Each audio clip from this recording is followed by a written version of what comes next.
sand. Mountains of sand. The Sinai Peninsula. Sandy, rocky, dry. Except for those scattered areas where man has added a touch of green. Here, the desert springs to life.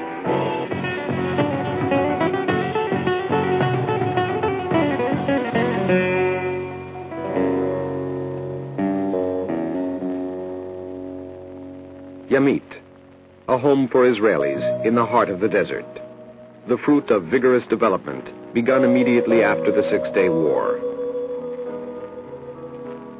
The shifting sands of this 20-kilometer coastal strip mark the historical passageway between Africa and Asia. Romans and Turks have passed this way. Napoleon's armies marched here, in sight of the Mediterranean. In our times, the Yamit area and its settlements have served as a vital buffer zone between Egypt and the Gaza Strip, between Israel and the desert.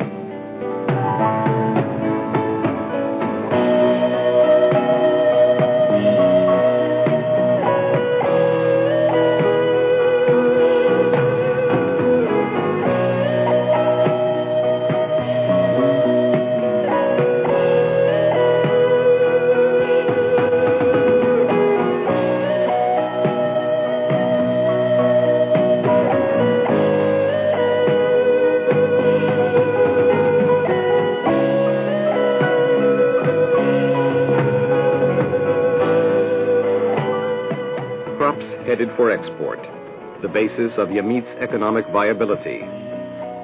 Patches of blooming green, in sharp contrast to the barren surroundings, the result of years of planning and labor.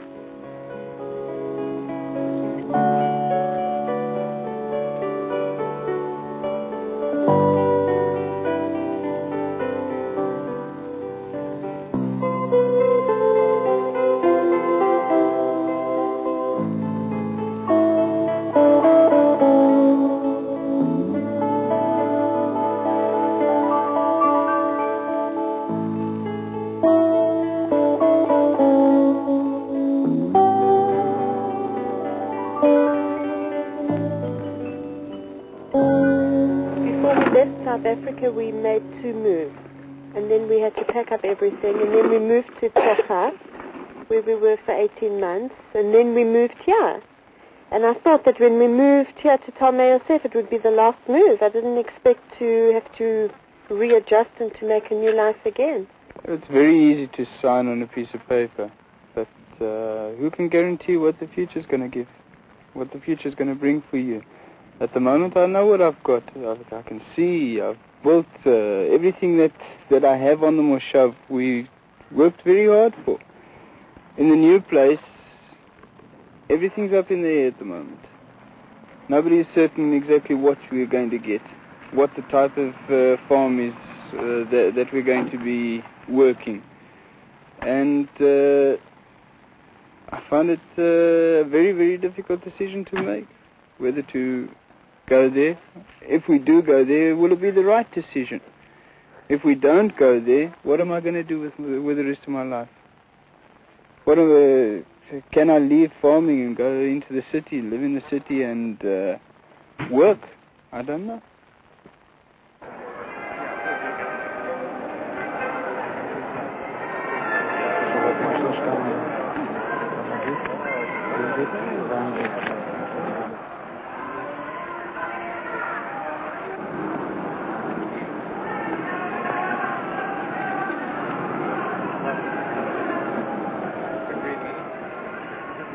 President Carter, on behalf of the people of the United States of America, will conclude this historic ceremony by signing the Treaty of Peace as a witness to the signatures of President Sadat and Prime Minister Begin.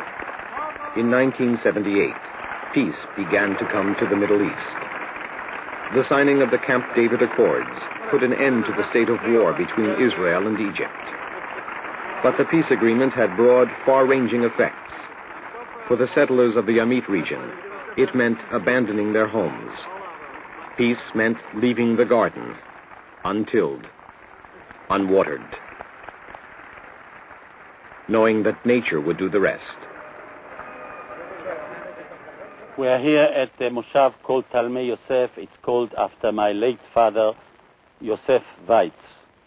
And it hurts me, it pains me like fire that I, which gave a hand to erect this moshav, have to move it, to shift it. But you have to take into account that it's part of a bigger pain and a bigger tragedy of having to shift a whole zone, a whole region from this place inside. But taking into account what we get for it, namely peace, I think that in the final analysis we should do it. It's our duty, and I think it will be, on the long run, better and more fruitful. This is why I do my best to overcome the pain which it gives me today. The decision to evacuate Yamit meant finding an alternate solution within a limited period of time. By 1982, thousands of people would need new roofs over their heads. In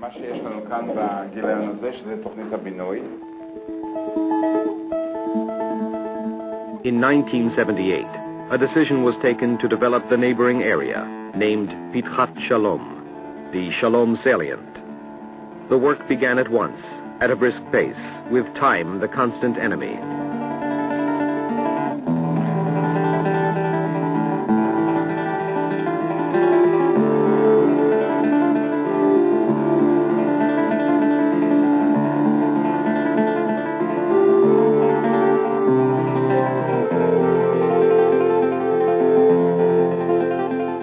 Netiv HaAsara, a settlement in the Yamit area.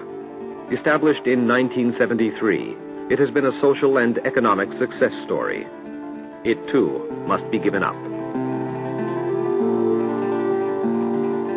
It's a mixed moshav, home to South Americans, Moroccans, and Sabras, many of them veterans of other kibbutzim and moshavim.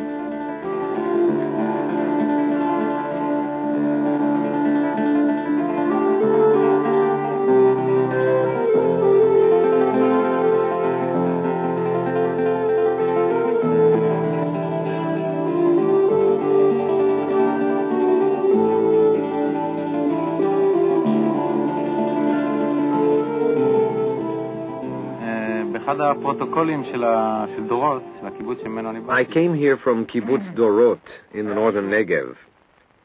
When the place was going up some 40 years ago, one of the settlers opposed the location on grounds that there were no birds there. And it's true, there weren't any birds.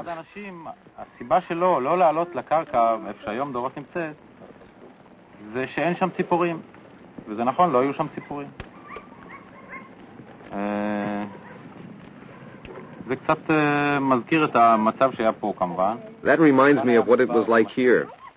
This was a real desert too, even more than the northern Negev when they set up the first kibbutzim there.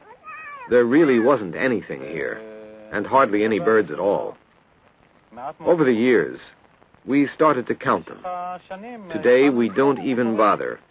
They fly around here in flocks. That's apart from the other differences between what there was when we arrived here 7 years ago and the situation today.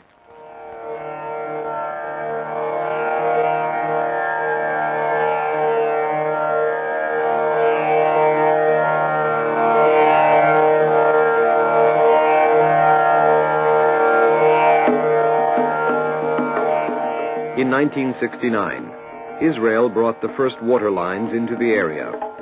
Water in the desert.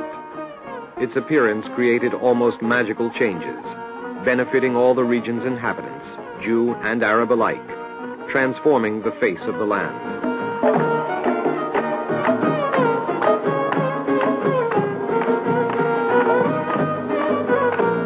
Following the Six-Day War, the army established 3 outposts meant to create an Israeli presence in the Sinai, to beef up the country's forward security lines. Dikla, Nahal Sinai, and Sadot. Beginning with the last, they all became civilian settlements. Enthusiastic Israelis soon populated 12 agricultural settlements and 1 city, with more planned to follow. The question of economic viability was crucial. The area was characterized by sandy soil, strong sunshine throughout most of the year, and a moderate climate. Water was scarce and expensive. What kind of agriculture could succeed here? The surroundings are desolate, hostile to life. Yet behind fences, protected from the roaming flocks of nomadic shepherds, the earth can support vegetation. But old customs die hard.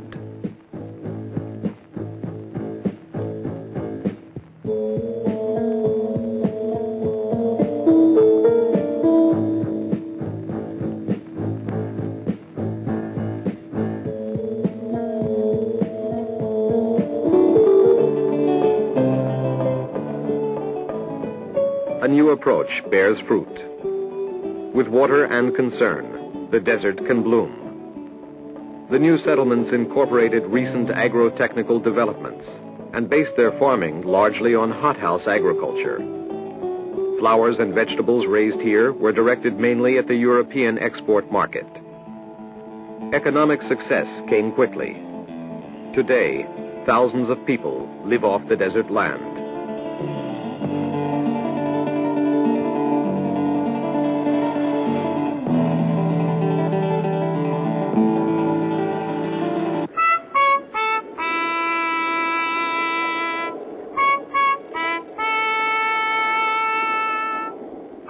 The peace process continues in joint ceremonies. One flag comes down. Another will soon replace it. In the first stage, Israeli military camps are handed over to the advancing Egyptians.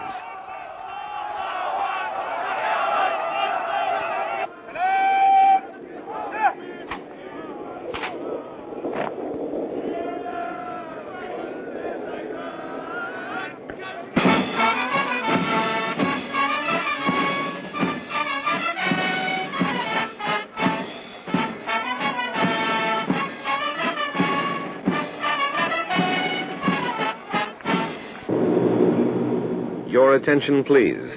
Fasten your seatbelts. We are now taking off for the last time from Refidim. Refidim, the largest Israeli military base in the Sinai Peninsula, is now Egyptian.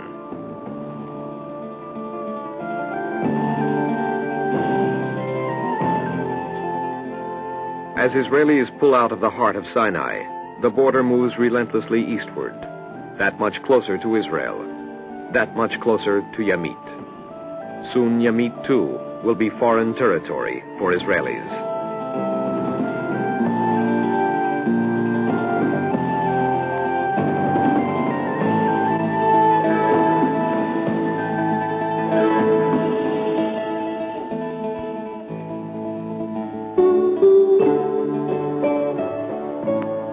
As the border approaches, so does the date when the settlers must leave. Yet, for the moment, life goes on and is constantly renewed. The trees will remain, will thrive and grow, for as long as they are tended.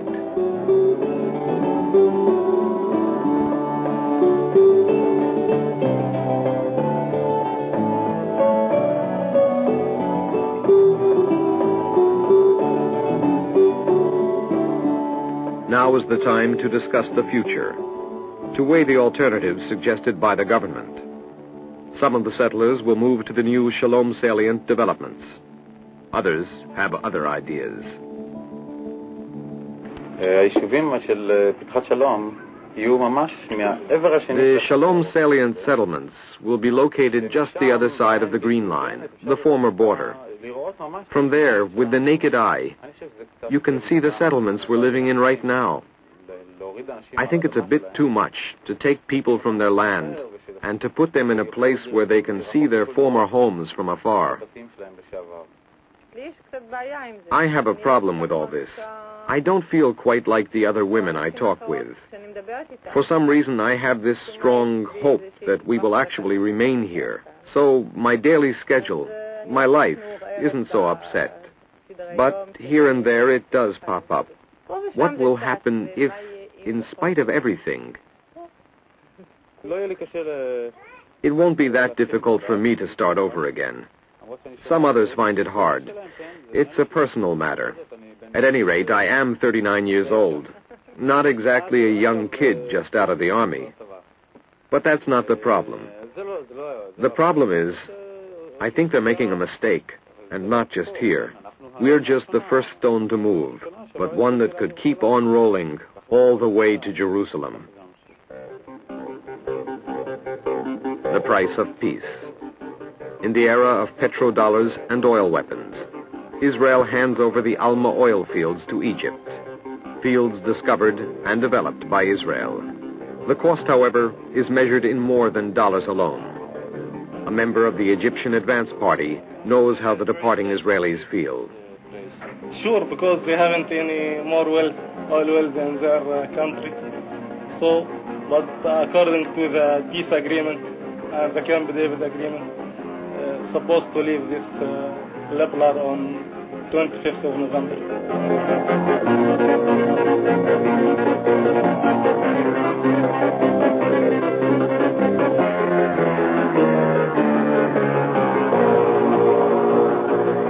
Yamit, a complete city. Another down payment towards peace. Built on the desert sands along the Mediterranean, Yamit was a dream come true. Established in 1973, it grew at a tremendous pace, becoming the urban hub for the entire area and a popular tourist destination. Now, all new construction has been halted. No more factories, no more homes. This dream has come to an end. The memorial honors members of Israeli armored units who fell here during the Six-Day War. Only 20 years earlier, during the War of Independence, these same sands ran with blood. It was through this corridor that Egyptian armies advanced into Israel, coming within 20 kilometers of Tel Aviv. In self-defense, Israel was forced to reconquer this area 3 times. Each time, it was returned to Egypt in hopes it might prove a stimulant to peace.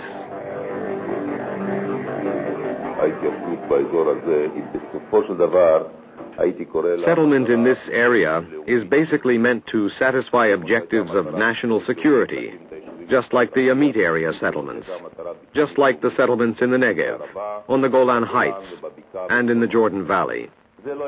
There's no getting around it. After the evacuation of the Sinai, we'll have to concentrate settlements along the line from the Mediterranean to the Red Sea in order to seal off the border as much as possible.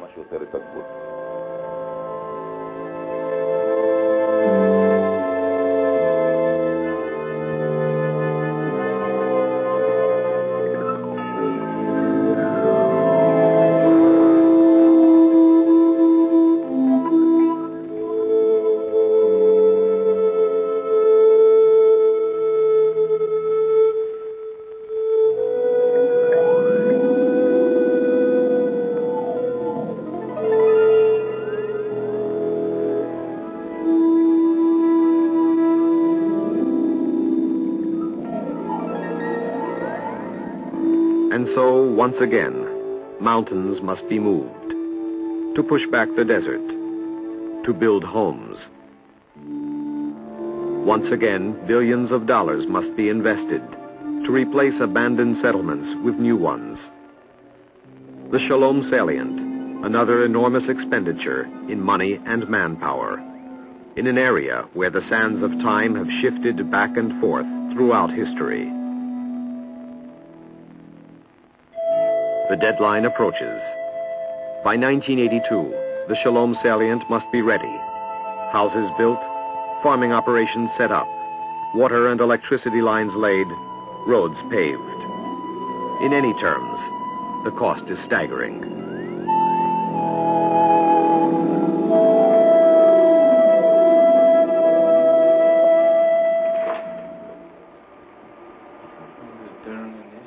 The process of developing new settlements is already familiar to those going through it for the second time. These men and women have a wealth of memories. You have a look at that today, it's incredible. Unbelievable. I'd got to the point in South Africa where having a house with 2 servants on a half an acre with a swimming pool just wasn't enough for me. It sounds ridiculous, not enough, but there was no challenge in my life.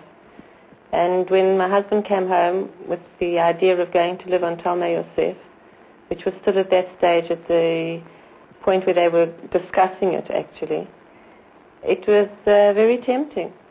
And we started going to meetings, and we started meeting with people who were interested, people who also came from similar backgrounds and also wanted some sort of challenge in life. And we eventually signed up. My baby was at that stage 3 weeks old, and we arrived here when she was 4 months.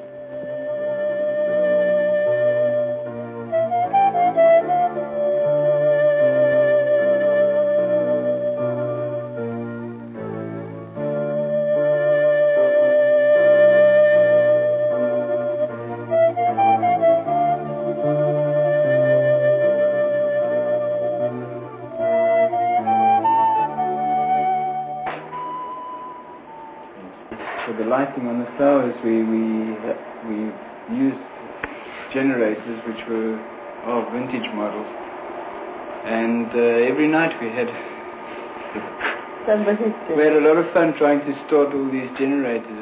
They were supposed to be started by 10 o'clock. Eventually, by the time we got them all going, it was 11:30, and who needs the flowers have to have light all night. Flowers must get a certain amount of light every night, and without the generators, and invariably a generator packed up in the middle, and it meant a trip through to Tel Aviv the following morning to go and have the generator repaired, and it was just a big problem. And the end was that the flowers were really a bad season, because without the light, they started to blossom too early before they were meant to. It was a real bumper year. Yeah. But it was a good experience.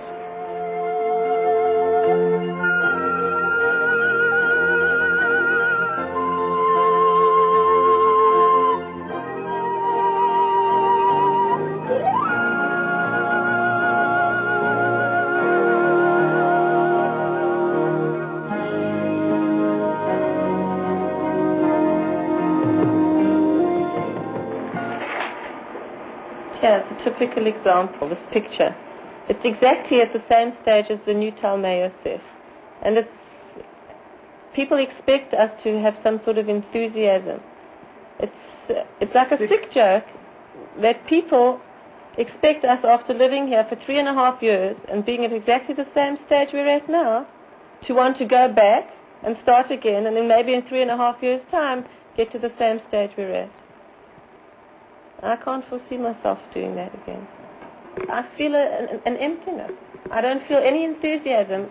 When we first came, we used to go out to this open sand where there was nothing there except just a dot.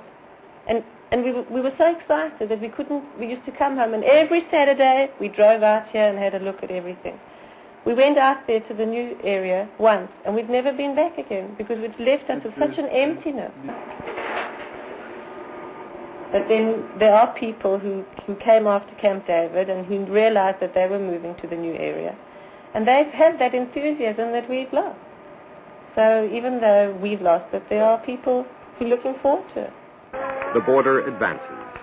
At Mאות Sinai, the new lines cut through the settlement, making the vegetable patch foreign territory. Not all the settlers are ready to evacuate. The army must remove them by force. They have questions concerning the price of peace.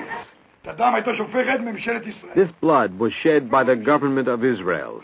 The same government did not understand. It was not moving settlements. It was moving human beings. You thought of territories. You missed the point. A vegetable garden? A laundry? Didn't you understand? It was more than a laundry. We signed an agreement with the Egyptians, and the government is determined to carry out this agreement. How do you feel about abandoning the vegetable garden?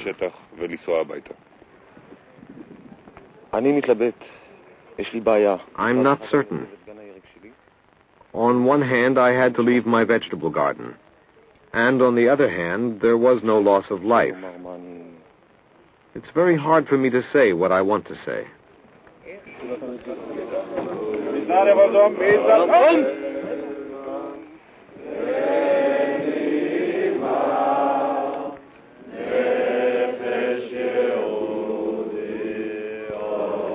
The confrontation raged and was over.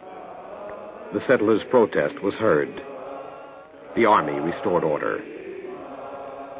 They are all Israelis, and this is their national anthem, their common goal: to be a free people in our own land, the land of Zion and Jerusalem.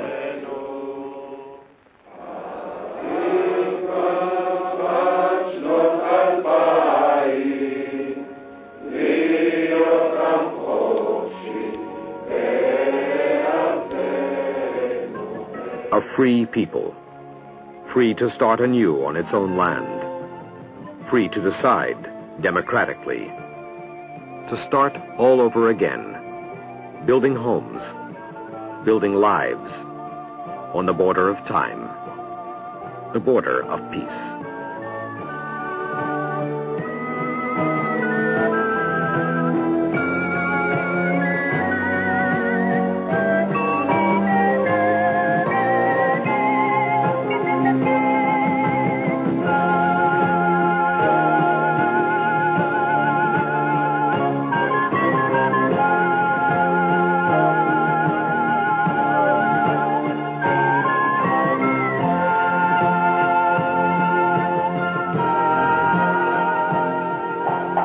My heart is still with Thelma Yosef. I like Thelma Yosef. We've gone through a lot together. Of course, it's depressing that so many of them are leaving us. And I probably will stay, even in the future.